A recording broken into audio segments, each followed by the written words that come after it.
Vous aviez quel âge au moment de l'AVC? 62 ans. Et donc là, vous avez perdu la parole et une partie de la... J'ai perdu ça, tout ça. Ouais. J'ai perdu tout ça.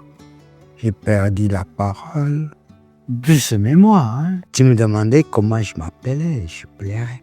Parce que je ne savais pas quoi te dire. Il y a clairement de connaître l'histoire médicale de ses parents, de ses grands-parents.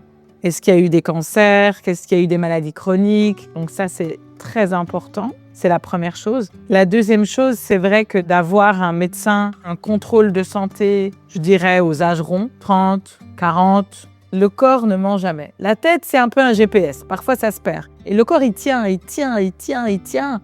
quand il commence à sortir ses symptômes, plutôt que d'aller sur Internet, sur ChatGPT, c'est vrai que c'est toujours mieux de trouver une personne et de dire « je viens faire un contrôle, j'ai ça ».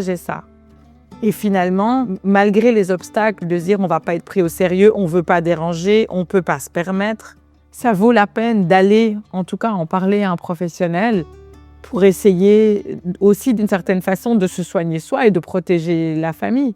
Et je pense qu'il n'y a pas d'âge pour aller trop tôt. Si le corps commence à parler, faut l'écouter. Ça parlait, docteur, c'est déjà trop tard. Je sais qu'à un moment donné, à la maçonnerie, j'ai forcé. Je sentais déjà, mais je cachais. En fait, ce qu'on voit chez les hommes, ils consultent pas beaucoup. Ils vont pas chez le médecin. Hein? Non. T'as mal à la jambe, bon, tu fais ça, non, t'as mal. Tu vas d'abord te soigner. Docteur, croyez-moi, le meilleur traitement, c'est avoir sa famille, ses proches. C'est le premier guérison qu'on a.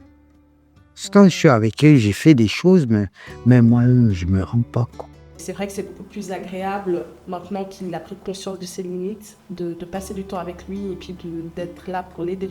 C'est le meilleur remède qu'on peut avoir.